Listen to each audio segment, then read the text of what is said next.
지금 트럼프에 대해서 멘붕에 빠진 사람들은 반미파들이 아닙니다. 정작 오랫동안 한미동맹을 옹호해오고 한미동맹이야말로 대한민국 생존에 가장 중요한 것이라고 믿어왔던 소위 말하는 우파들입니다. 멘붕 상태예요. 그러니까 트럼프를 원망하고 배신도 하고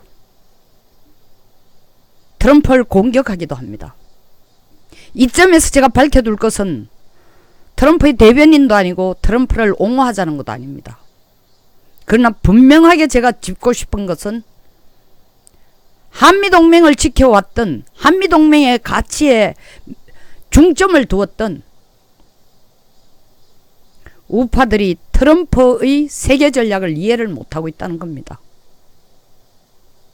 그 원망도, 심지어 트럼프가 우리를 배신하고 있다, 어떻게 저럴 수가 있느냐 라고 하는 사람들도 미국의 세계 전략, 그리고 바뀌는 미국의 세계 전략을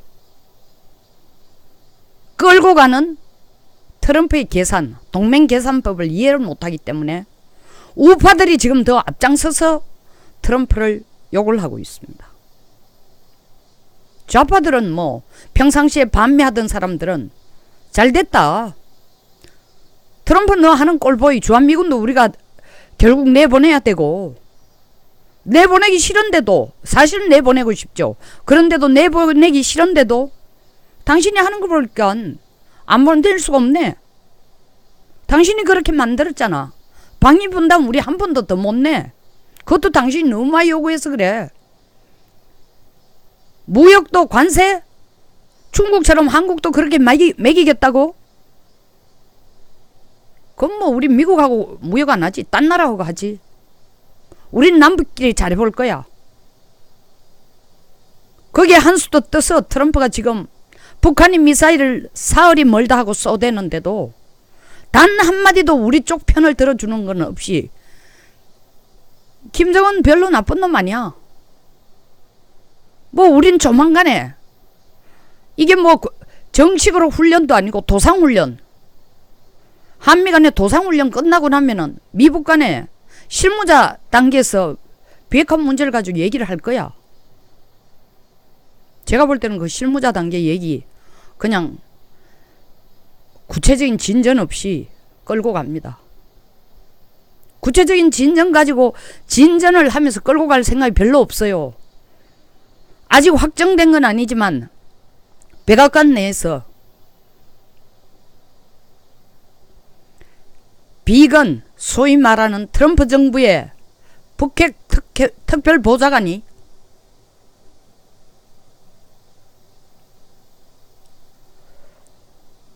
비건을 더 이상 북핵을 실무 협상을 끌고 가는 총 책임자로 보는 게 아니라 러시아 대사로 보낼 것을 검토하고 있다는 얘기가 나오고 있습니다. 트럼프의 셈법, 러시아 최근 중국과 맞장구 치기를 좋아하고 옆에서 훈수를 넣어주는 러시아, 저놈부터 잡아야 되겠다. 거기에 비하면 북한 핵은 더 이상 위협이 아니다. 이유는 김정은이 내 말 잘 듣고 있잖아. 어떻게? 뭐 조그마한 미사일 정도 날리고 실험해본들. 설마 지가 2년 전에 17년에 하던 것처럼 대륙간 탄도탄 날려가지고 내 면상 쪽으로 그걸 날리고 워싱턴 쪽으로 날리고 하와이 쪽으로 날린다 소리는 안 하겠지. 내가 그 정도는 통제를 해놨어. 그러니까 한 번도 김정은한테 나쁜 얘기 안 하고 나이스 가이, 원더풀 가이, we fell in love 다 했잖아. 우파들, 소위 말하는 전통적인 한미 동맹관계를 끌어오던 사람들 시각으로는 이해가 안 되는 겁니다. 항상 우리는 성경 신약에 나오는 하나님, 예수만 사랑의 상징으로 봤어요. 그 시각으로 한미동맹을 봤습니다. 사랑의 하나님이야. 그러나 구약에서의 하나님은 사랑의 하나님이 아닙니다. 전쟁을 끌고 가는, 전쟁으로 엄청난 혹독함과 끊임없는 전쟁의 되풀이가 구약입니다. 근데 우리는 한미동맹을 이때까지 신약에서 나오는 하나님, 베풀기만 하고 참고 사랑하고 인내하고 용서하는 하나님으로 본 거예요. 한미동맹을 그와 같이 본 거야. 잘못해도 대충 우리를 부추겨가고 안아가고 용서해주고. 트럼프라는 사람이 미국 대통령이 되고 난 뒤에 트럼프는 미국을 개혁할 작정을 한 것입니다. 이 얘기는 제가 지금 최근에 일어나는 일련의 미북 관계라든가 한미 관계라든가 미일 관계라든가 미중 관계를 보고 하는 얘기가 아닙니다. 트럼프가 취임하자마자 저는 방송에서 그 얘기했습니다. 많은 사람들도 거의 같은 시각으로 보는 듯이 얘기했습니다. 그러면서 트럼프는 예측할 수 없고 그를 평가하기를 예측할 수 없고 변덕스럽고 충동적이고 돈을 좋아하고 협상의 대가라는 말은 하면서 자기들이 내뱉은 말에 진짜 의미를 모르는 말들을 했어요. 트럼프의 협상 전략은 닉슨이 잘 쓰던 The Madman Theory, 미치광이 전략이라는 뜻이 아니고 미친 사람이 행동하는 것과 같이 상대방이 전혀 예상치 못하던 허를 찌르거나 생각조차 하고 있지 않는 상황에서 정광석회처럼 완전 엉뚱한 협상안을 내서 상대방을 당혹하게 하는 그런 전략을 많이 쓰고 있습니다. 그런데다가 트럼프 같은 사람이 오바마까지만 해도 그때 벌써 G2란 얘기가 나오고 중국과의 전쟁이 시작됐지만 트럼프 정부에 들어와서만큼 표면화가 안 됐습니다. 사실 미국은 미국의 패권에 도전하는 중국에게 중국을 제대로 버르장머리를 고치겠다, 함부로 미국에 대들지 말라라고 채찍질을 할 생각이 충분히 준비되어 있었습니다. 그걸 2008년쯤 하려고 했는데 미국 내에서 리만 브라더 사태가 벌어짐으로써 그 시기를 놓친 거예요. 미국으로 볼 때는 그게 10년 미뤄진 겁니다.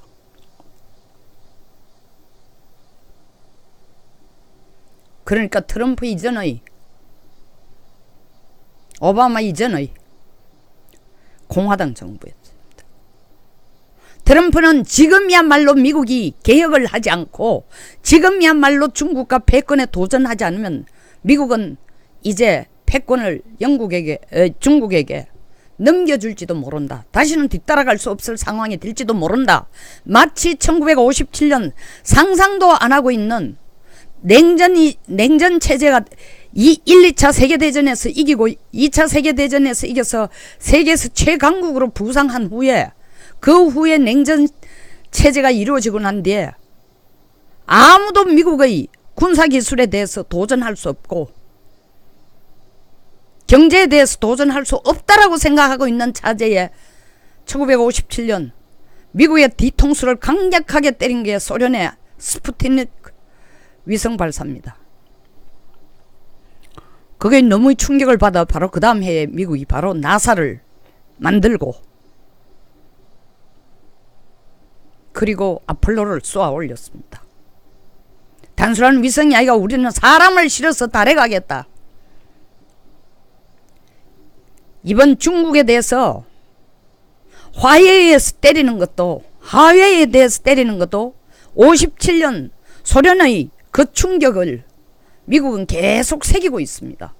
우리가 너무 넉넉고 자만하고 있을 동안에 중국의 기술이라든가 물론 군사력은 아직 택도 없지만 경제력이 우리를 넘어서면서 미국이 패권을 잃을지도 모른다.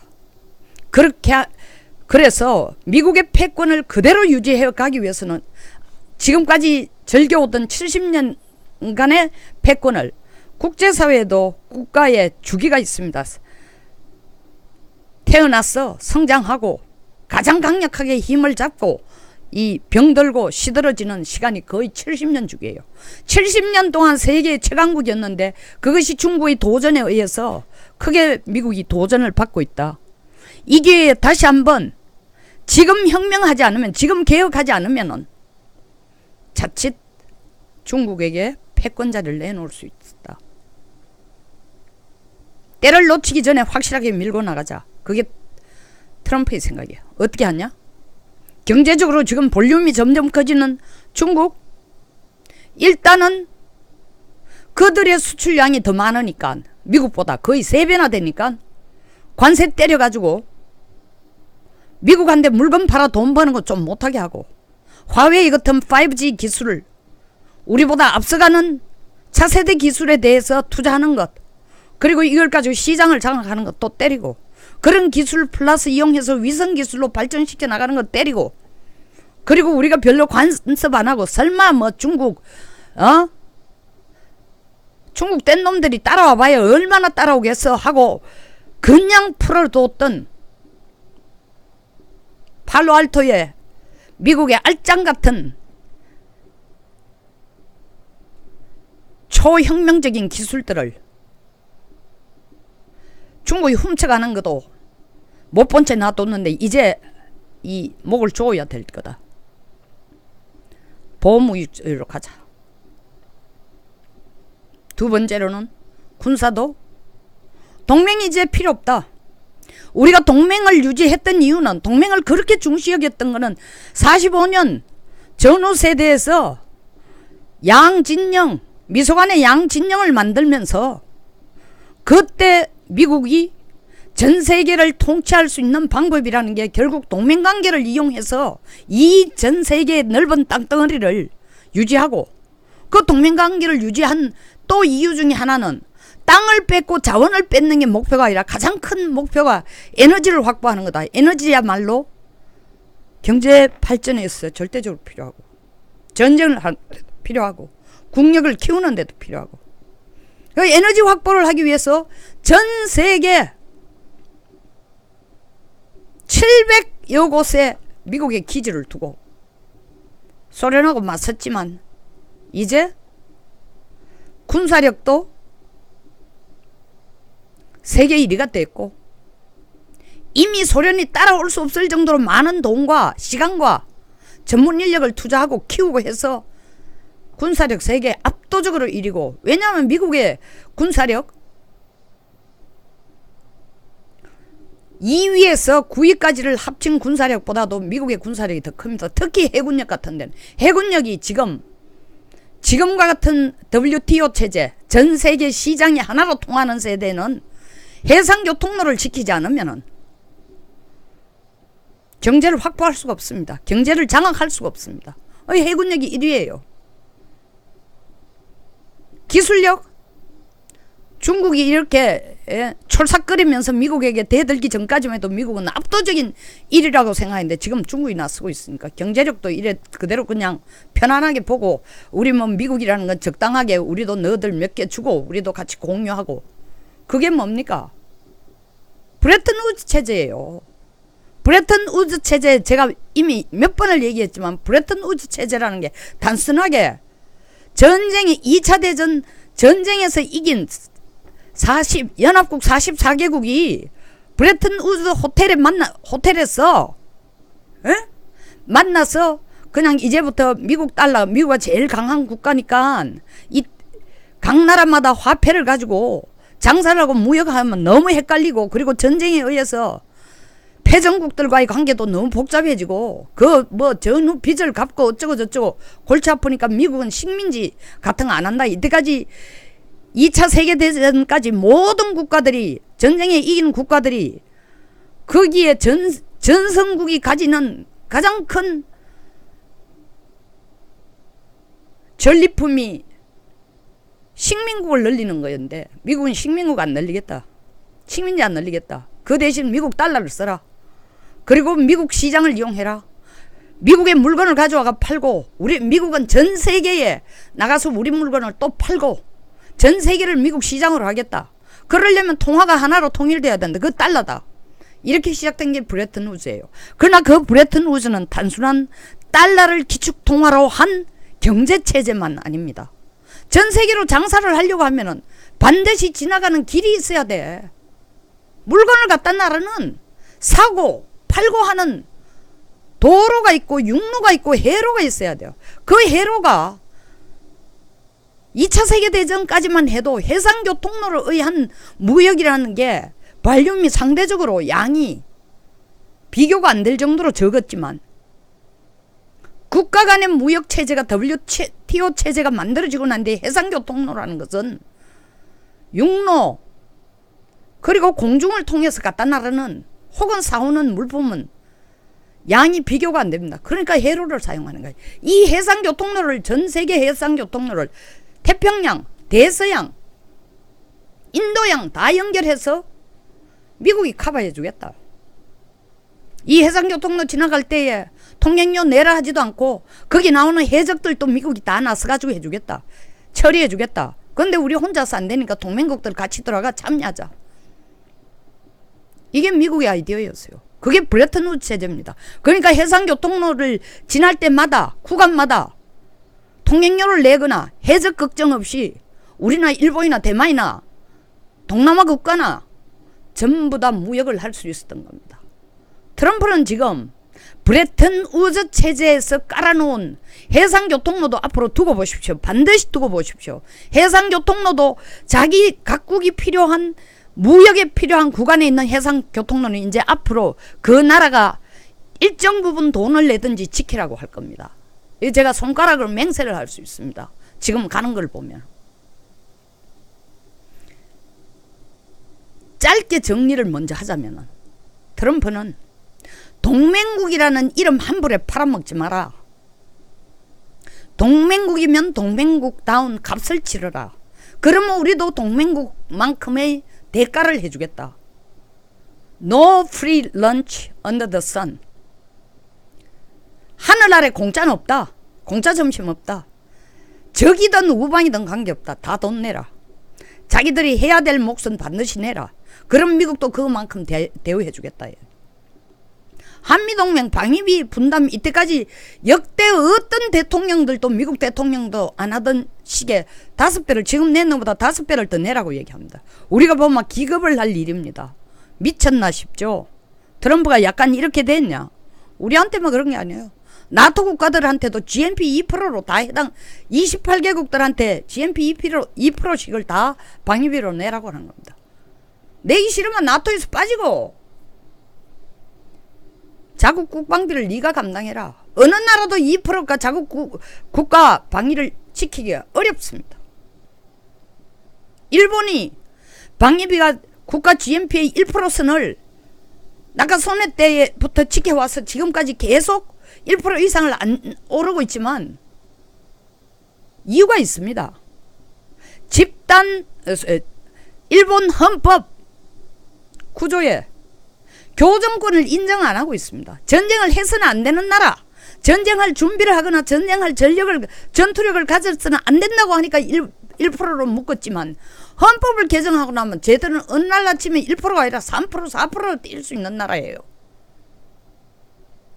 세계 통계를 봐도 분쟁 상태에 있는 혹은 분쟁 잠재국인 나라들의 평균 국방비는 그 나라 GDP의 3%예요. 3%입니다. 한국은 지금 가장 위험한 플래시 포인트, 언제 전쟁이 일어날지도 모르는 상황에 있는 한국은 국방비가 3%가 안 돼요. 2.7%. 그것도 지금 이 정부 들어와서 재래식 군비 감추고 하자고 9.19 군사 합의해가지고 있는 거 없는 거 다 옷 벗고 안 하겠다고 포기하고 먼저 나서가지고 설레발을 떨고 있는 겁니다. 트럼프의 동맹국의 개념, 기존의 적이나 우방의 개념으로 안 나가겠다. 손톱만큼이라도 미국의 덕이 되면은 언제든지 그 나라는 동맹국 내지 우방국이 될 수 있고, 우리에게 전략적인 가치가 없는 국가에는 가차없이 동맹국에서 빼내겠다. 지금 그게 가장 눈에 드러나는 게 김정은에 대해서 하는 겁니다. 트럼프가 봐도 김정은이 하는 짓이 가관이죠. 사이코 아니고는 저런 짓을 할 수 없는데도 하는 걸 트럼프가 참아주는 게 아니에요. 저놈을 어떻게 이용할까? 말 안 듣는 한국 정부보다 데려와서 내가 주물럭거리기가 훨씬 나은 부분이 있지 않나? 그리고 중국과 미국이 계속 경제뿐만 아니라 앞으로 패권 다툼을 계속 해갈수록 중간에 하나의 완충지대가 필요한데 한국을 그 완충지대로 끌어들여 쓸라 했더니 이 한국이란 정부가 옛날하고 달리 이제는 더 편중국 쪽으로 되고 있으니 중국 쪽으로 편향되고 있으니까 차라리 북한을 중국에서부터 거리를 띄어서 필요할 때 미국이 끌어들여가 쓸 수 있는 게 cost and effective 비용과 효용 측면에서 본다면 더 나을지도 모른다. 꼭 처음부터 민주주의 해야 되냐? 베트남처럼 사회주의 해도 저거들이 먼저 달려와가지고 미국에게 투자하시오 도와주시오 문 열고 북한하고 미국이 싸운 건 직접 싸운 것도 아니다. 우리 유엔군을 진두지휘했지만 거의 70년 전의 일이다. 베트남과의 일은 더 최근의 일이다. 훨씬 더 최근의 일이다. 40몇 년밖에 안 된다. 직접 싸웠는데도 그것도 한국 전쟁보다 훨씬 더 오래 싸웠는데도 10년 가까이 싸웠는데도 베트남이 우리에게 들어와서 help us 우리 도와주세요 하는데 너 할 이유가 없다. 베트남 위에 중국이 있지 않냐. 베트남이 미국 쪽에 가까워지면은 중국에 대한 하나의 완충지대로도 쓸 수 있다. 그리고 이념 정치체제는 아직 사회주의를 끌고 가지만 개방경제로 가겠다면 어느 시점에서는 자유시장경제체제로 돌릴 수 있다. 이미 그거가 기획경제가 아니고 배급경제가 아닌 이상은 이미 베트남이 들어선 경제 방향은 자유시장경제 쪽으로 더 가까워지고 있다. 사실 베트남은 뭐 자유시장경제 중국보다 훨씬 더 자유시장경제체제에 더 가깝죠. 왜냐하면 중국은 관시경제입니다. 중국 공산당이 쥐고 있는 경제예요. 거기에 비해서는 베트남이 훨씬 더 프리 컴피티션이 많아요. 이익을 위해서 싸우는 시장입니다. 그래서 자유시장 경제예요. 구태여 뭐 북한에 대해서 꼭 밉다 할 필요 없다. 핵을 비핵화하라고 찢고 뽑고 싸우면서 이때까지 아들 부시, 클린턴, 오바마 계속 돈 갖다 주고 중유 갖다 주고 원자로 지게 주고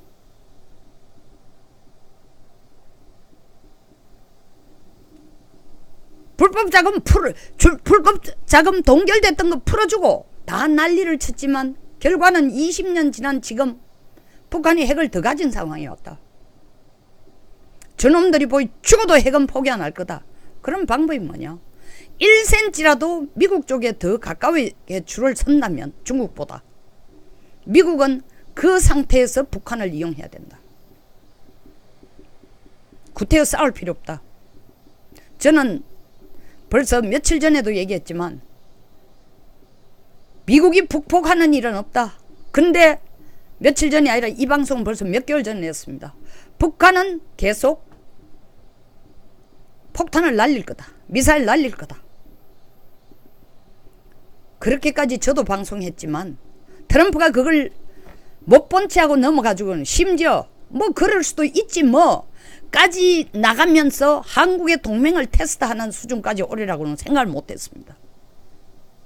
그러니까 전통적인 동맹관계로 미국을 보던 사람들은 전부 배신감을 느껴가 지금 트럼프를 욕을 하고 있어요. 자유한국당에서도 트럼프를 욕하고 있습니다.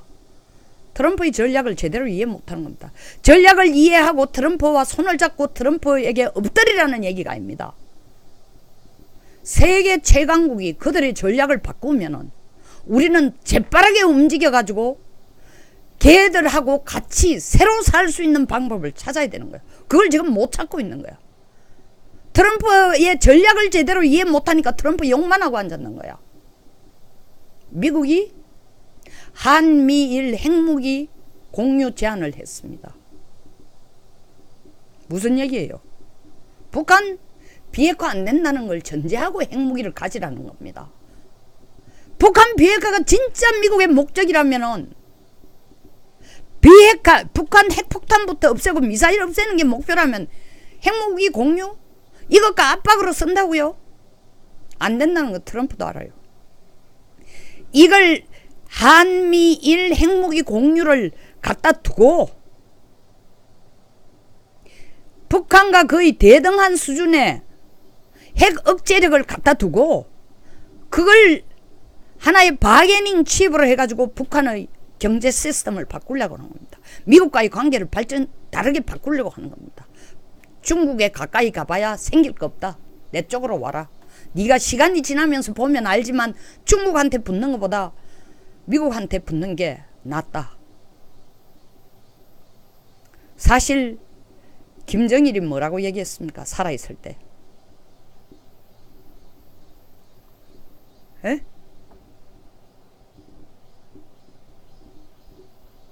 한국은 100배로 밉지만 중국은 1000배로 밉다 했습니다.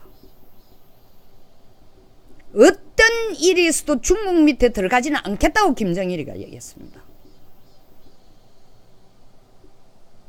그렇게 미제 성향이니 뭐니 미국을 욕을 하면서 미국이 중국보다 더 밉다고 얘기한 적은 제가 아는 기억으로는 없어요. 욕은 했지만 미국에 대한 굴욕감을 안 느껴요.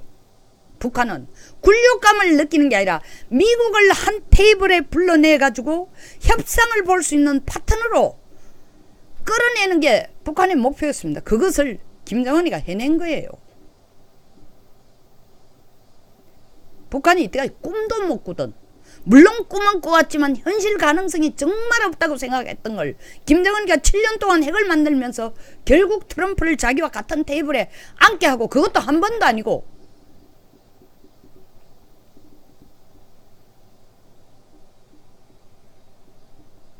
상하관계가 아니고 김정은이 눈으로 보면 대등한 관계가 된 거예요. 대등한 관계.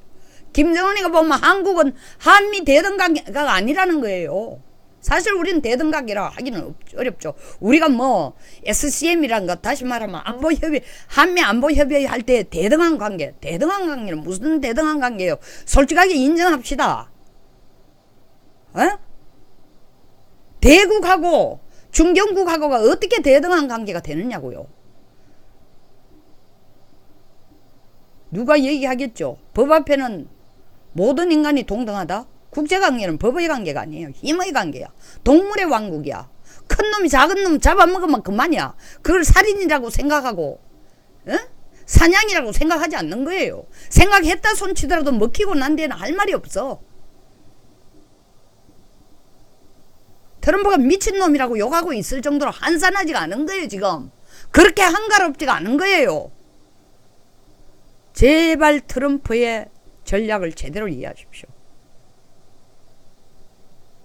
호르무즈 해협에 파병 안 하고 제끼면 된다라는, 아까 내가 방송에도 얘기했지만 자기 스스로 30년간 군사 전문가라는 분, 죄송하지만 국방 전문가인지는 몰라도 미국을 제대로 이해 못하네요. 한미동맹 깨지면 어떡하냐? 그분 얘기는 한미동맹을 이래가지고 깨지면 미국만 손해다. 착각하지 마세요. 미국 손해 아닙니다.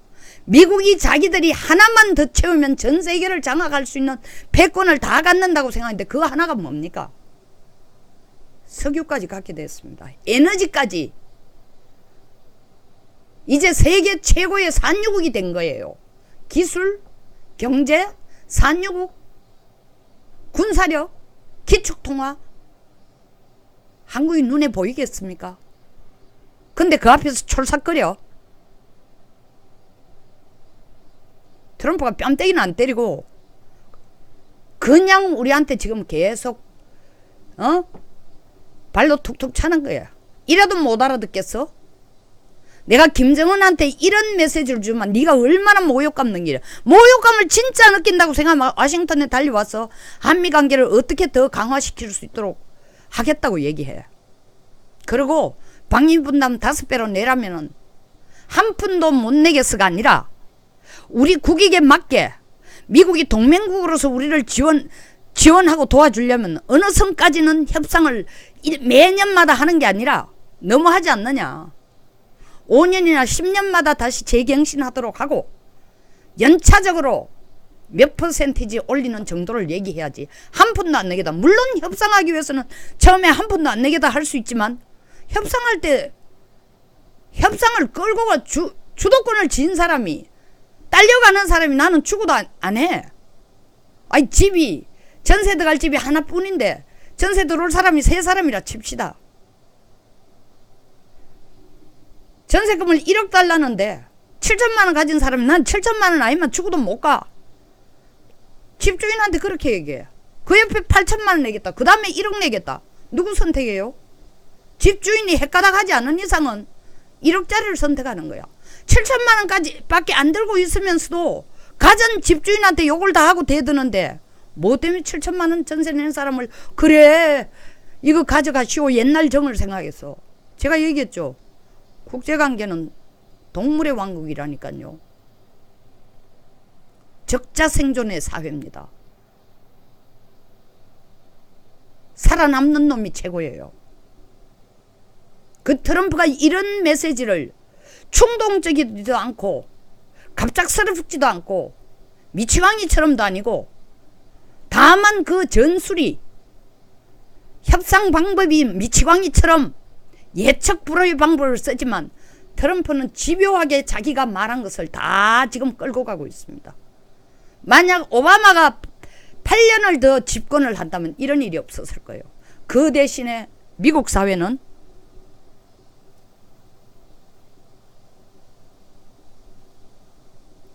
정말 사회주의 체제에 가까운 국가로 가고 있을 겁니다.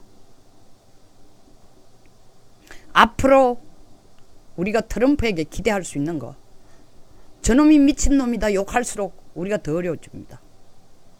제2의 닉슨 독트린이에요.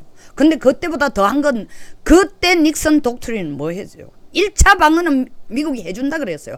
각국의 안보는 각자가 책임져라. 그러나 1차 방어는 미국이 해준 게 아니라 당사국이 하고 그 후에 미국이 지원하겠다 했어요. 앞으로는 1차 방어를 우리가 하라 손치더라도 미국이 그 후에 지원하는 것도 공짜로 안 해주려고 할 겁니다. 트럼프는. 우리가 지원하는 만큼 거기에 대한 대가를 대라. 지금 국내에서 반미를 부르짖는 사람들은 이럽니다. 미국 놈만 나가고 나면은 우리 세상이 돼. 남북 간에 경협을 해서 경제협력을 통해 일본을 앞서겠다 하는 대통령의 참 희한한 경제 비전. 거기에 맞장구 치고 손뼉 치는 진짜 제정신 아닌 국민들. 그게 현실적으로 가능하지도 않은데 손뼉 치고 있는 건 뭐가 생긴다고 손뼉을 칩니까? 미국만 없어지면 우리가 더 잘 살 것 같지만 미국이 먼저 우리에게, 그게 미국 전략이에요. 트럼프가 미쳐서 그런 게 아니라 미국이 먼저 우리에게 꼭 동맹관계를 유지하지 않아도 된다라는 얘기가 조만간에 올 것입니다. 이것은 제 혼자 미친 분석이 아니고 미국 내에 유명한 전략가들이 벌써, 마이어 샤워 같은 분, 미국 없는 세계, 에너지만 세계 최고의 강국이 되면은, 다 가진 미국이 에너지까지만 세계 최강국이 되면은 미국이 꼭 해외 기지를 둘 필요도 없고 동맹관계를 유지해가면서 거기에 돈을 들일 필요도 없다는 거 아닙니까? 지금 그 정점에 이런 겁니다. 우리 한국에서 주한미군을 갖지 못하면은 주한미군 주둔 못 시키면 미국이 울 거다. 아닙니다. 한국의 주한미군을 없애면 미국은 오키나와에 더 많은 미군을 갖다 놓고 거기서도 어려움이 있다면 대만에 갖다 놓을 겁니다. 대만에 갖다 놓는 숫자가 충분하지 않으면 나노가 호주에 갖다 놓을 겁니다. 그리고 나노 분산해서 베트남에 갖다 놓고 분산해서 필리핀에 갖다 놓고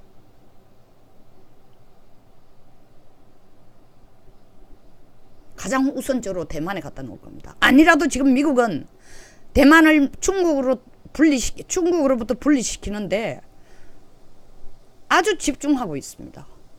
이런 서옥을 아니까 홍콩 시위 일어났는 데 대해서 홍콩 미국 참 중국 정부가 계속 이게 홍콩 시위는 미국이 부추겼다고 거기에 홍콩에 주재하는 총영사가 시위 담당자를 찾아갔다는 그 사진 하나 가지고 그 총영사의 가족 이름까지를 이름 가족 사항까지를 공공연하게 보도하면서 위협을 가하고 있는 이걸 보고 미국이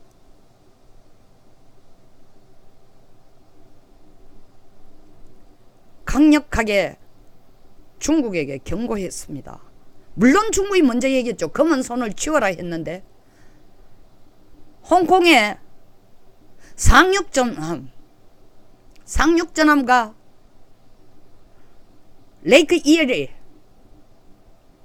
호위함을 넣으려고 하니까 이지스함을 넣으려고 하니까 중국 정부가 노했습니다. 거기 보내려고 하는 미국의 의도가 뭐겠습니까? 홍콩이 이 시위를 계속해서 중국으로부터 분리된다면 쉽게 물론 안 되겠죠. 갈라놓을 수만 있다면 리플, 물결 효과, 이것이 대만도 소요시킬 거고 신장 위구르, 투르크적으로 되는 신장 위구르도 흔들 것이고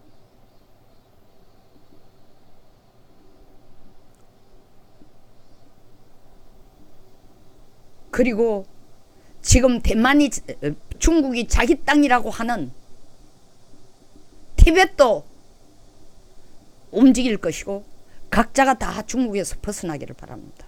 중국의 공산주의에서 더 이상 남아있지 않겠다는 겁니다. 겉으로 보면 중국과 대만만 합치면 원차이나, 그래서 원차이나로 얘기하지만 두드러진 거는 지리적으로 대만이 완전히, 그래서 그거는 양안관계라고 합니다. 바다를 가운데 두고 양쪽 해안, 언덕이 두 개라 해서 양안관계라 해요. 떨어져 있고 다른 뭐 신장 위구르나 티베트는 그 안에 같이 있으니까 한 나라인 것 같지만 한 나라가 아니에요. 그 쪼개기 하는 첫 단추로 홍콩 시위? 지금 트럼프는 점잖게 얘기하고 있어. 아무도 안 다쳤으면 좋겠다. 죽는 사람 없었으면 좋겠다. 그 얘기는 누구 보고 하는 얘기예요? 중국 정부 보고 한 얘기야. 너 이거 전쟁으로 끌고 가서 홍콩을 건드리면 미국은 반드시 간섭해서 너를 쪼갈라 놓겠다는 겁니다. 중국을 쪼갈라 놓겠다는 겁니다. 홍콩을 분리시키겠다는 거야. 누구 힘까지 동원해서? 영국까지 동원시켰어. 트럼프의 동맹 계산법.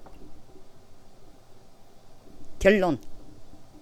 동맹국으로 대우받고 싶으면 동맹국에 해당하는 지분을 내거나 동맹국으로서의 의무나 경제 부담을 하거나 군사적인 부담을 하거나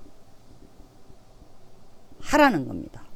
안 하면은 가차없이 동맹국 안 하고도 된다. 미국이 해외 기지를 없애면은 동맹국으로 있던 나라들이 더 힘들지 미국이 더 힘든 게 아닙니다. 이제 미국이 해외 기지가 더 이상 필요 없는 상황에 이르렀으니까요.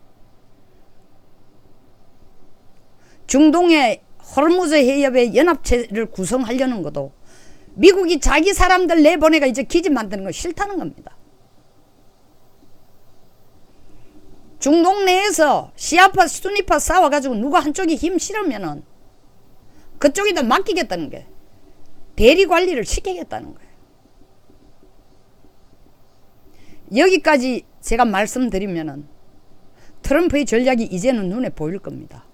우리가 한미동맹을 끌고 가려고 하면은 고전적인 감성적인 온정적인 한미동맹 관계를 가지고 계속 미국에게 사탕 달라고 칭얼대는 어린애처럼 혹은 엄마니까 딸에게 당연히 뭘 해줘야 된다라는 당연하게 받는 심리로 그 의타 심리로 남아있다가는 어느 날 정말 깜짝 놀라는 불임을 받을 수가 있어요.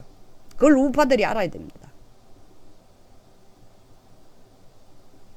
지금 미 국내에 대선 준비가 있지만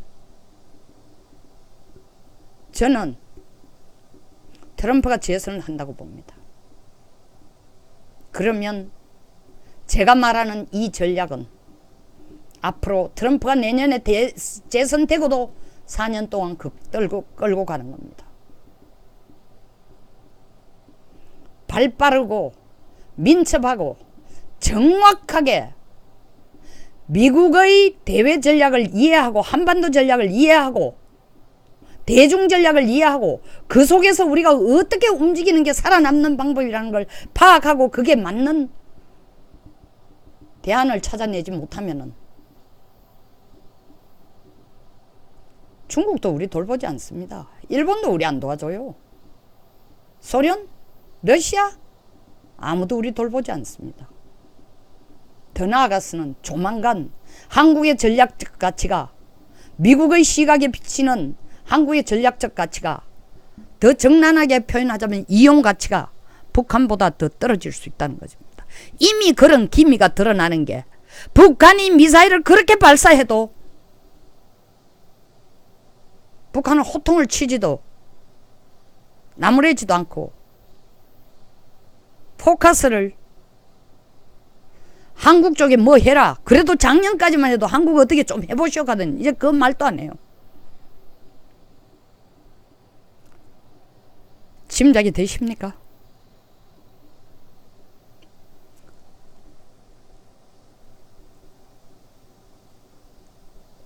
결국 미국이 좋든 싫든 세계의 패권입니다. 그리고 미국은 우리의 현재까지는 강력한 우리의 동맹국입니다. 섣불리 장난짓 하듯이 반미, 주한미군 나가라. 너들 없으면 한반도가 우리끼리 해낸다. 어린애 같은 그 유치찬란한 전략 같지도 않은 전략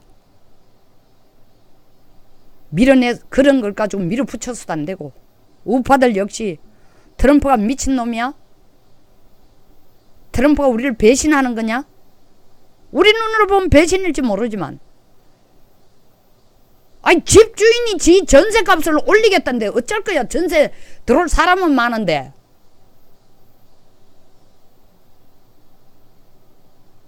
매달리든지 얌전하게 내고 하든지 둘 중에 하나입니다. 아니면은 아예 빈민촌에 가서 살든지 그 전세값 자기가 가진 돈에 맞는 우리 국가의 선택만이 남아 있습니다.